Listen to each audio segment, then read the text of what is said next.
All right, good afternoon, everyone, and welcome to another edition of Coffee with the Candidates. This series provides an opportunity to learn more about our candidates as we head into election season. Today, we are visiting with Ryan Heine, who is running for County Commissioner. And just as a reminder, absentee voting begins April 17th, with Election Day taking place on June 2nd. You can find more information about the election, as well as view all of our candidates on our website, yanktonsd.com. All right, Ryan, let's get right into it. Would you please introduce yourself for our viewing audience? Well, I'm Ryan Heine. Born here, grew up in St. Helena, and came back to Yankton in 2014. That's when most people know that we started a hop farm. My wife is the owner and founder of Counterfeit Catering and Farmhouse Food Co. And we have 5 kids, 2 still at home, and they go to Sacred Heart schools here in Yankton. I'm an engineer by day. Work for a company in Minneapolis doing vision algorithms and hardware development for traffic systems. And then, as well as this job, and helping my wife with tasting food. It's pretty full life. All hands on deck in the family entrepreneurial world. Ryan, what sets you apart from the other candidates? Education, I think, is one. I'm an engineer by trade, and that's being analytical, being making sure that you're always aware of your biases, because we all have bias, and um, attacking your own biases, attacking your own views. And so I do sometimes right away take an opposite position to my fellow commissioners, not so much because I disagree with them, but just to make sure that we are making the right decisions sometimes. So I am more analytical, I think. I've been told that I need to speak up more often, but I find it more often helpful to listen first and really let the understanding of the problems come to me, and then really evaluate and come up with solutions. So yeah, that's another thing about engineers, is we're always solution minded. It's not about anything but finding the solutions that work. Excellent. In your opinion, what is the role of a county commissioner? Um, well, generally to run the county, but most importantly is to make sure that we're being good stewards of the tax monies that are being brought into the county. Um, we have to make sure that we're spending it appropriately, and that we're not taking in too much money.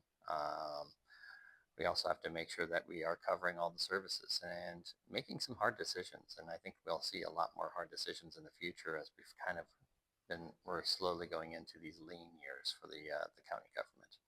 And so we'll have to make some hard decisions about what services need to be cut, or how we are going to make things more efficient so that we don't cut our services. Hard decisions for sure. The county commission has been discussing economic development. What are your views for growth in Newton County? So I have, mixed feelings about the idea of government promoted economic development. For one, I do not believe that government should be out there providing direct incentives to businesses, individuals, giving special favors to corporations, um, or developers, just so that we can get a little development and a little more tax money from those developments. I don't think that's a great strategy, because when you start to favor one group, you're going to disfavor all the rest. We're all supposed to be here equally. So I really think when it comes to economic development, the best thing we can do is make sure that we're not shooting ourselves in the foot, so to speak. We're not getting ourselves in the way of it. So if we create a clear, transparent, and level playing field in this county for development, and everyone is very clear on the rules and what they can do and they cannot do, and our limitations are not absurd or made out of protectionism or anything of those natures, I think we'll have great economic development without having to chase dreams. Thank you for sharing. Setting the budget and establishing priorities is an important component of being a county commissioner. How will you navigate this process and what are some of your priorities? Um, this is an interesting thing because, budgeting for the county government, budgets drive our revenue, which then allow us to spend. And so there's two different things here. We have budgeting, which is one element, and that that budgeting is important in order to set what we think we need to run the government for that year. That's going to drive what the tax levies are. If our budget increases and our property values haven't increased or haven't grown or have tax increases, the money we brought in then is then spent. So when we talk about the crisis that we have, or the fear, like even the meeting yesterday was, about how we might be losing about 2.3 million. That's if we spend everything in our budget. So the spending is what we have to cut, and we budget for a worst case. But if we can not spend those things, if we can find better ways to spend that money and not spend that budget, well then we're going to ease into these lean years a little bit better. And I do know that we have several departments. I've been working with them to get those to get that spending down, because that's where it really counts, is if we cut the spending. The budget is one thing, and we got to be very true on our budget. We don't want to just arbitrarily say, oh, we're just going to cut the budget in half and be good. It's not going to get us where we need to go. What we really have to cut is our expenditures. So um, it's going to be very interesting, because we do, just as we've seen, our road system, we cannot support it right now with the tax money that's coming in that's supposed to support it. That's going to give some hard decisions about what our transportation network looks like in this county. And I think that's what we need to take a serious look at. Is it's not about, everyone wants to have the nicest road and live on the nicest road, but we have to take a serious look at what our transportation network in the county needs to be in order to service the whole county in the best possible way. And if that means that we are cutting out some of these oil paved roads and turning them back to gravel here, that may have to happen. I think we look at our county. We have the Jim River that cuts through it. We have 81 major corridor that cuts through it. That's state ran. We have a few other state roads. We look at those, and then around that, we determine the few roads that we really need to make sure that all of our emergency services have great access and speedy access, and that we're limiting travel times. I think we may have to cut a bridge or two, because they're very expensive. And in all reality, a lot of these bridges were built when vehicles were not as reliable, not as fast. Our vehicles are much more reliable and faster today. Transportation by a car is way more uh, safer and reliable, and we don't need to have as short of routes out there anymore. Maybe it's better to go for a few more extra miles of gravel road rather than having a bridge that crosses right there. So, and it does affect things. It does affect things a lot, but we have to make some of these hard decisions in order to make a transportation network that does more than just get us through the next 5 years, but gets us through the next 30. So, Of course. And feeding right into the next question, talking about budgets and hard decisions, what are your views on the ambulance services for Yankton, and are changes needed? I think we're slowly fixing the ambulance service right now. Our new directors are doing a really good job of being very much of a sole administrator, which is what we really needed. Troy's done a great job in filling in a lot of cases, but he's also a field man too. So, and that's great too. So he's a great person to be a deputy. But I think I like that we have this dedicated administrator now. Ambulance service, I feel, is an essential service for our community. We are unfortunately in a position where there is no other outside entity that's going to take it over. So the choice is the county does it, or we have none, or we go to other raising taxes for it.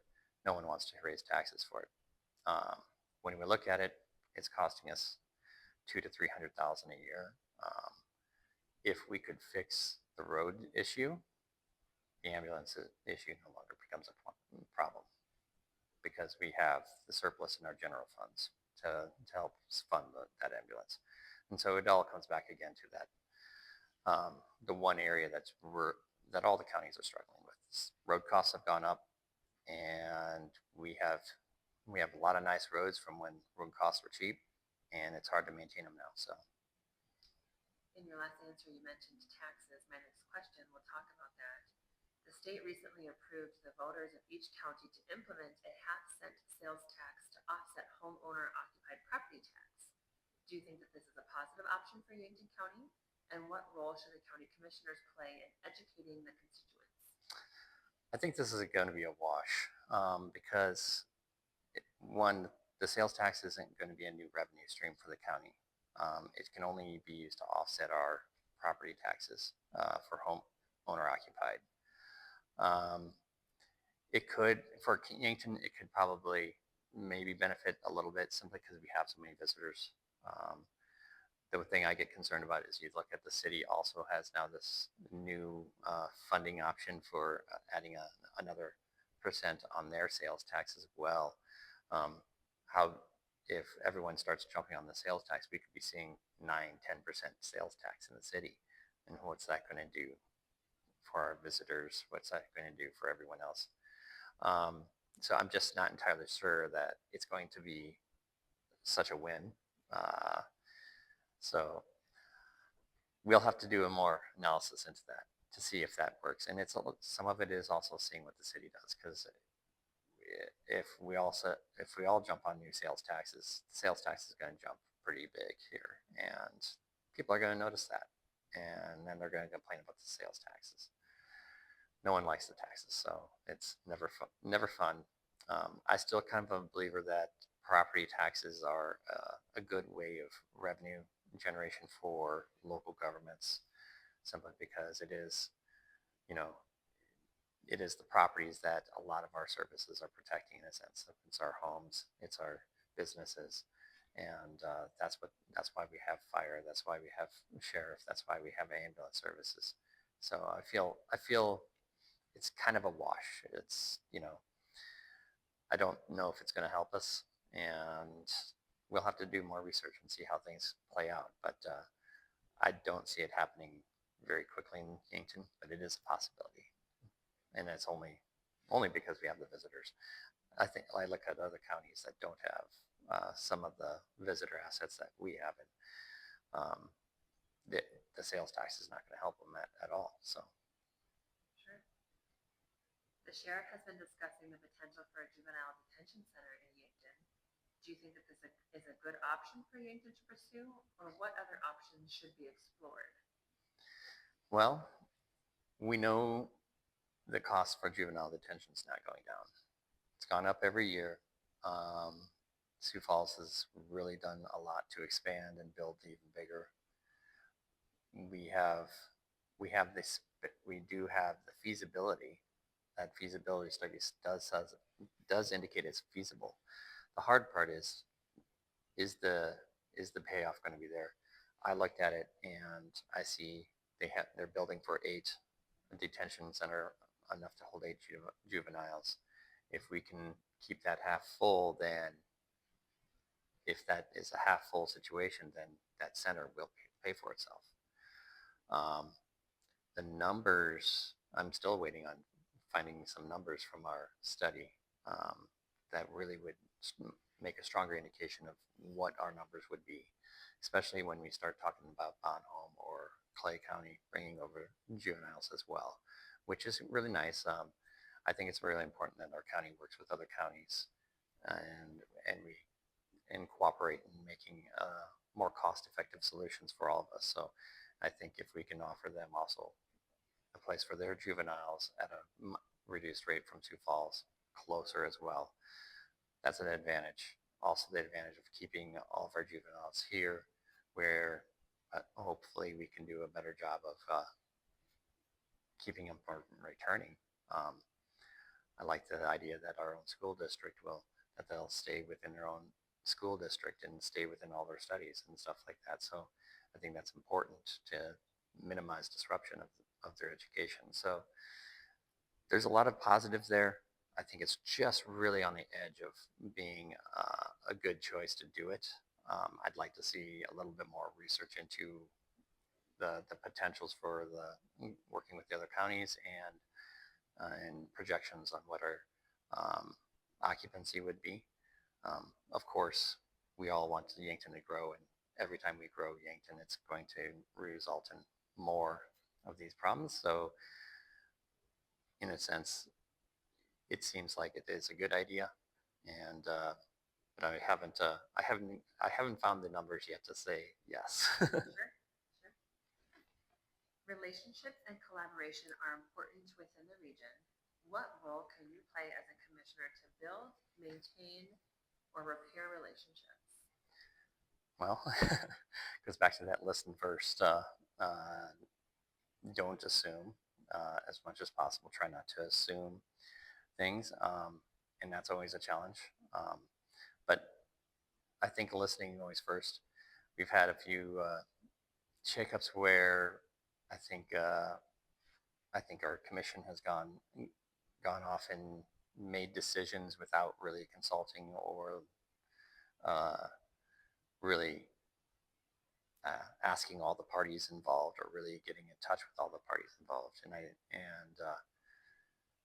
there's a couple times where I've had to say, all right, let's put the brakes on this because there seems to be more behind this that the commission's not getting, uh, at least my fellow commissioners and I wasn't getting. And so in those cases, you just kind of have to stop, listen, maybe insert yourself, um, and really, I don't think there's any problem that we can't solve once we start to really look at the details and really get the people together and talking. So, um, and always being solution oriented. That's no one can turn down a good solution. Absolutely. If you could change something in Yankton County today, Ryan, what would that be?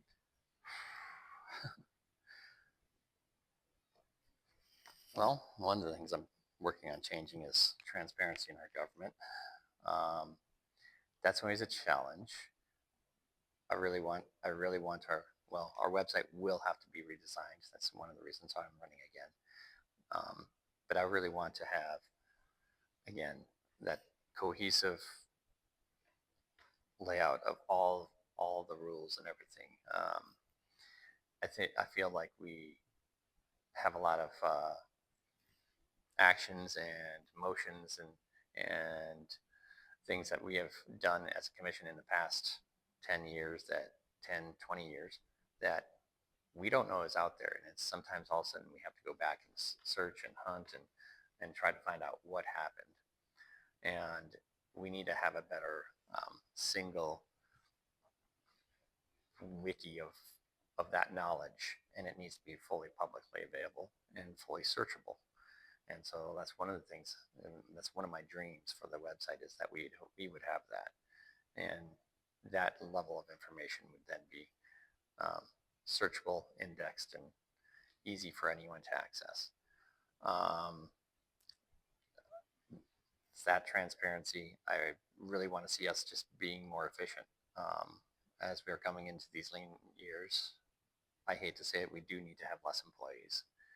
I know, I think someone was mentioning, it's like, oh, well, maybe we just have one window open at the treasurer office. Well, if everything has to happen through that one window, that's going to be pretty ugly. But, does everything have to happen? Can we get more of these things automated and handled online so that the one person can handle all the extras there? So, if we can come up with those efficiencies, reduce the workforce in a reasonable manner without reducing the service. So that's where we need to go, I feel. And so I'd like to see more efficiency in our government, and I'd like to see us using a lot more modern resources. Um, it's it's an uphill battle. I feel like I'm the young guy, most of the times when I'm in engineering meetings, I'm the old guy. Ryan, do you have anything else that you would like to include in this interview that was not asked as a previous question? Oh, I can't think of anything offhand, actually. Well, Um, if constituents have questions for you, they can reach out and follow up. yeah. So I do have my Facebook page for Ryan Heine as Yankton County Commissioner. That's a great place to reach out and follow. I'm going to try to start updating that as soon as I have more time here. Um, and obviously, I have my Yankton County email, and that's another great place to reach me is Ryan H at co.yankton.st.us. I always try. That's one thing I wish our county would do better too. Always use our government email for all these things. I get too many emails that are being sent to my private emails, and I'm like, no, this needs to go to my government email because it's government business, and that should be always transparent, and that should be accessible, and people should be always be able to read everything that I get from that email. So I feel like that's another one of those transparency issues that I hope to fix in our technology schemes. Great. Well, thank you so much, Ryan, for joining us today and spending some time talking about the upcoming election and issues. Mm-hmm. As a reminder, absentee voting will begin on April 17th with Election Day on June 2nd. If you'd like to learn more information about the election, more information about Ryan or any of our candidates, you can visit our website, yanktonst.com.